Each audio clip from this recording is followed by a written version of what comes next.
balik ke yang Persebaya juara, Coach. Nah, itu kan Coach main ya waktu itu ya. Kalau nggak salah ngasih assist itu 97 ya. Iya, iya. Yang nyetak gol itu kalau nggak salah tuh Jackson, Iya. Salto. Iya. Nah, itu sebagai warga yang emang dari kecil mencintai Persebaya gitu, terus main buat Persebaya dan juara. Musim pertama ya? Iya, Yang musim pertama.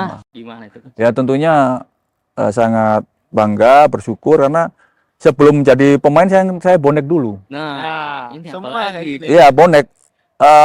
Tahu sendiri kan dari Sidoarjo itu ke Tambak Sari mungkin Ya, dulu tambah perjalanan hampir 2 jam kurang lebih. Iya, itu ya. Sama ayah saya naik motor. Oh, motoran. Terus tempat saya favorit itu di scoring board, di bawah scoring board di Skor. Tribun Timur, papan skor. Iya, Oh, iya. iya. Iya. Yang gitu. teduh ya, Coach.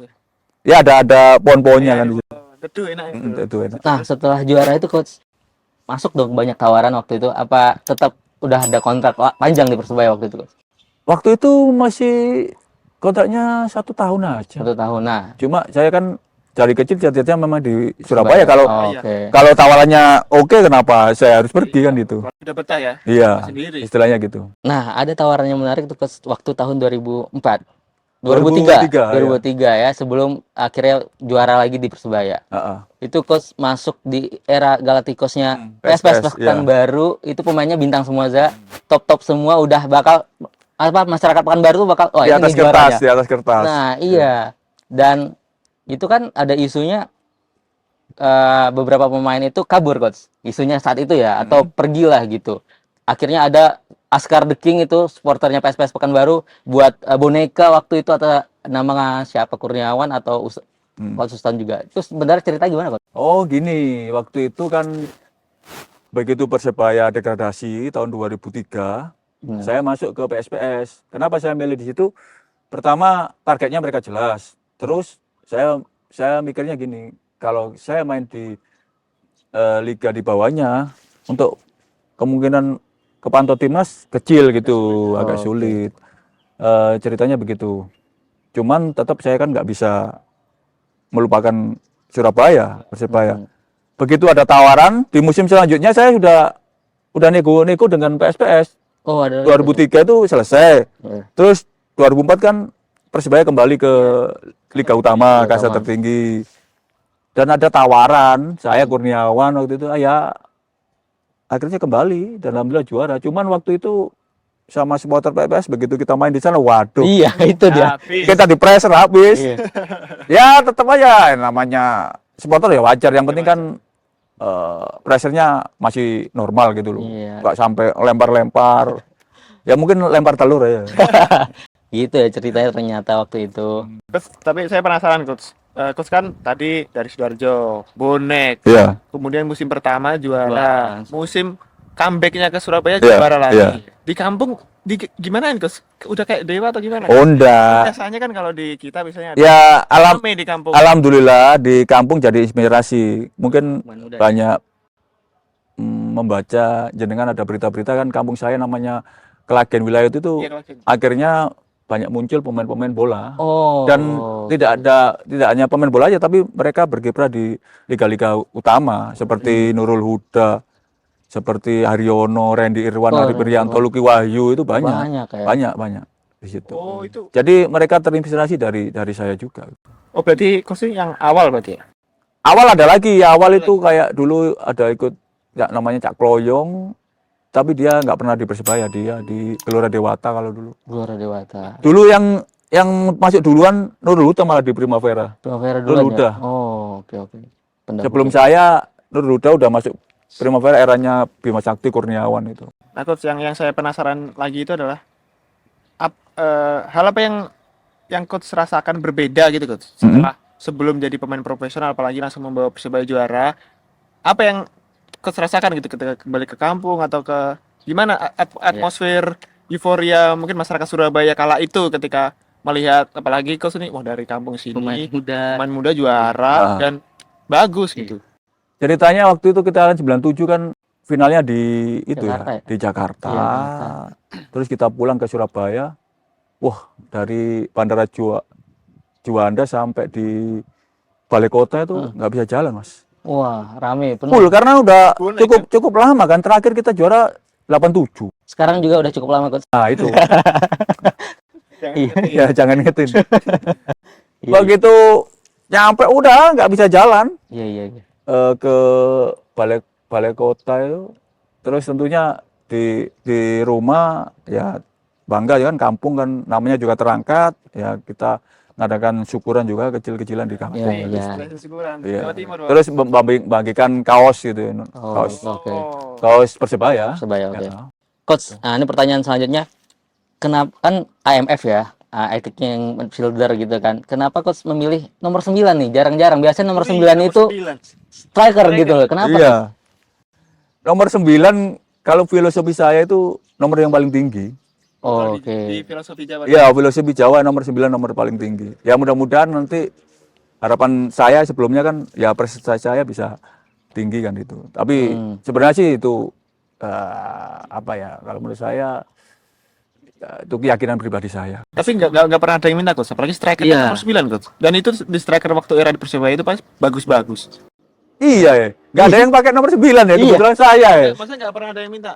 Nggak ada ya, Nggak ada ya? nggak ada, Sangar berarti. nggak ada. Udah dihormati berarti.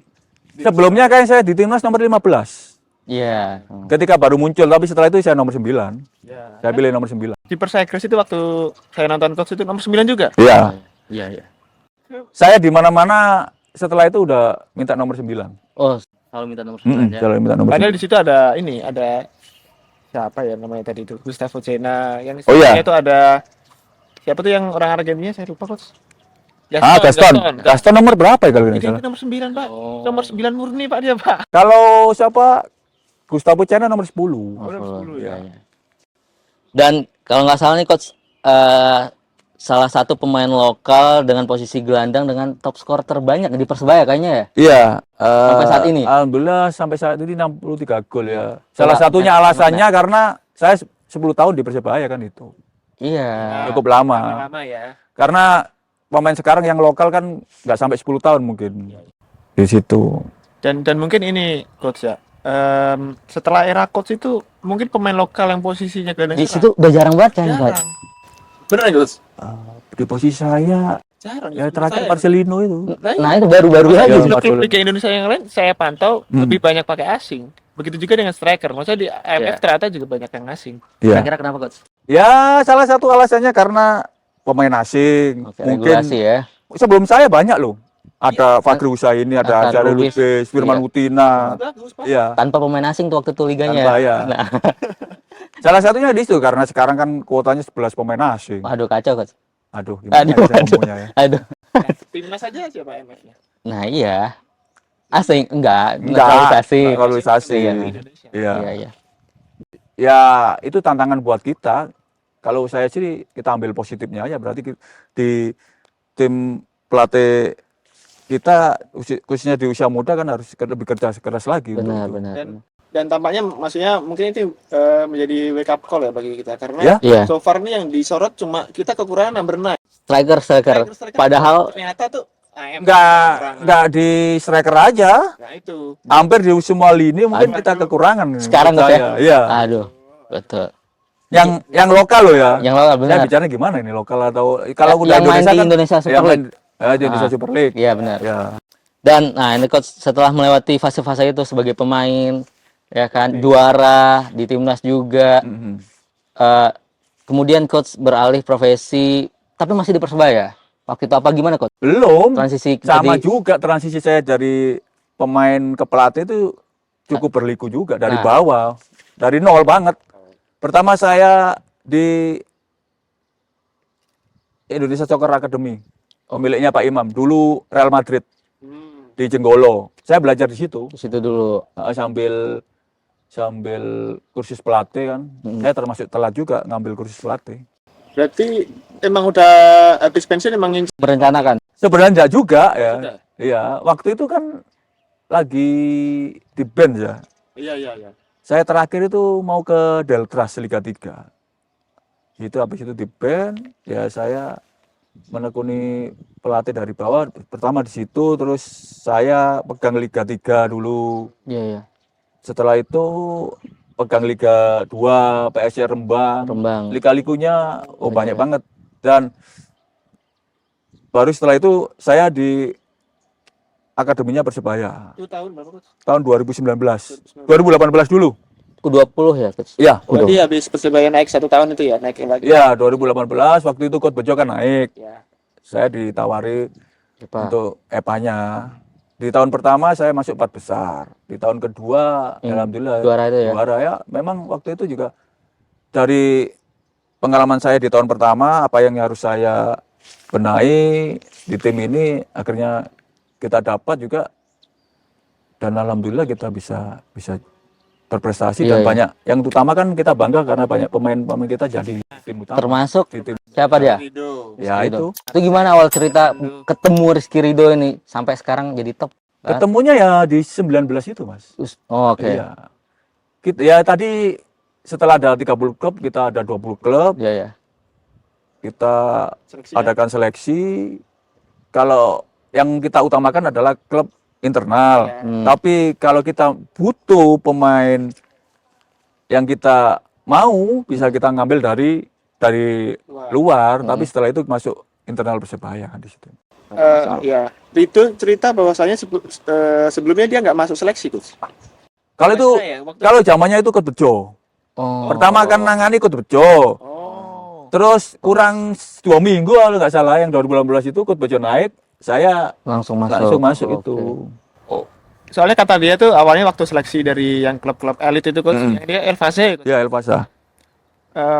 Dia nggak termasuk yang diambil. Kemudian ada satu pemain yang entah kenapa Ridho dipanggil Pengganti lah ya. pengganti. Pengganti. Akhirnya masuk seleksi dia masuk. Iya. Tapi itu salah satu kan rezekinya dia. Ya udah rezeki Coach ya. Iya. Rezeki ya. Kalau udah rezeki kita nggak Nggak bisa. Iya. tahu. Tapi waktu ngelihat Ridho tuh Coach udah yakin belum ini pemain bakal sampai ke senior gitu Coach waktu awal mulanya nih? Kalau itu saya yakin kenapa pertama yang terpenting di sepak bola kan dia attitude-nya ya. Oh, Attitude-nya, attitude-nya, attitude. Attitude itu kan nanti di lapangan dan di luar lapangan. Mm-mm. Karena kita tahu sendiri untuk menjadi pemain sepak bola profesional itu tantangannya sangat sangat besar apalagi di zaman sekarang. Nah, iya apa tuh Coach perbedaan waktu generasi Coach mungkin waktu masih muda sama yang Coach lihat pemain-pemain muda sekarang Coach?